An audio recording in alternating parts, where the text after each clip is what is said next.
money and stuff like that. Anyway, so we had to write this. So we were like, oh, I've got to write this story. And I had this nagging thought about writing the story. So I tried like some decades ago, but then life got in the way, it got difficult, challenges, single parent, all that stuff. Got busy with that stuff, work, put food on the table, all that stuff. You just like working and, you haven't got much time because you haven't got much really. And then scruffing away at life. And then this nagging thing about writing. And I always had a little gift with words. I loved it. My favourite subject was English.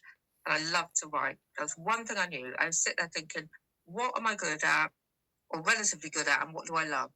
And the only thing I could think of was I always loved animals. I loved dogs. And I always loved writing. And I literally wrote that in a journal in 2016. I said, I can't look. The thing that I know that I love doing is writing. I love animals, I love dogs, I love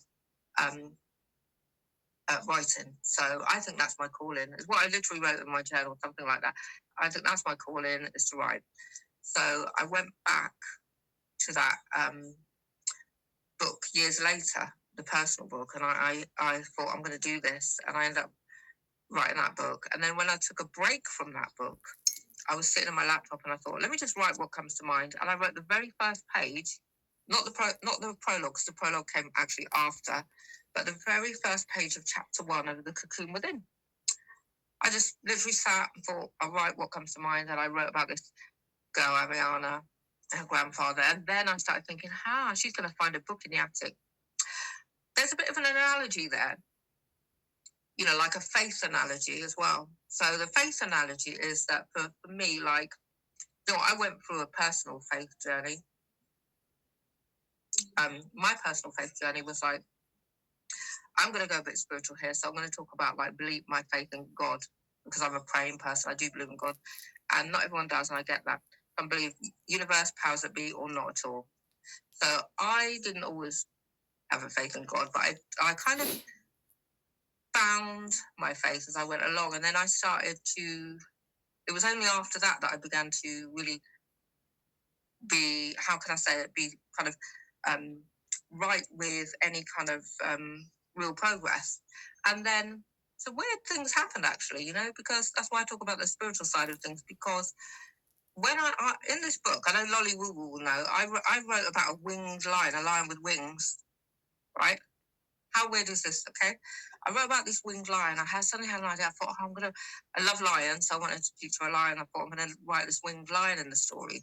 And the winged lion, now, he's this character that kind of leads out, kind of as a guide to Ariana as well. But I'd written the book, finished it, and then I booked a holiday to Venice. And I thought, I'm going to treat myself. It's a big birthday. I won't say what birthday. And the two of us went off. We went to Venice.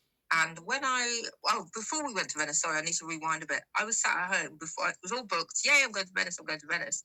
And I watched a documentary on Venice, not on purpose. It just came on. Listen to this, right? You get those not deja vu, that's the wrong phrase, but that sort of woo moment. Yes, I'll stick with that, Lolly Woo Woo. Stick with that. And I watched this documentary and I was blown away, because I did not know that the national symbol of Venice was a winged lion. And I was like, no way. I've written a book about it. I'm featuring this winged lion as a big character in the book. And then I'm going to Venice. Didn't know the national symbol was the winged lion on St. Mark's Square.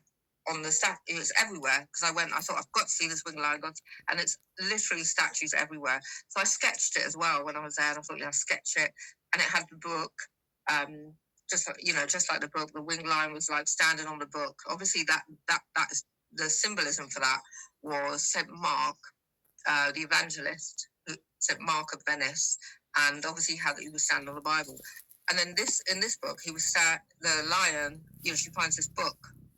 And she finds this book that she opens it, and these weird, strange things start happening. So I was like, that's so weird. I didn't even know about this whole, and I booked this trip to Venice, and then I see this winged lion. So, you can get that, spooky.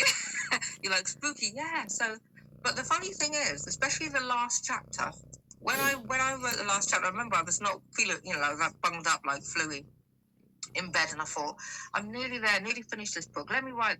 You know what? I know I feel rough. I got tissue up my nose, and I'm sneaky, but you know what? I can still write. Let me sit here. I sat in bed, and I thought, I'm going to write this last chapter.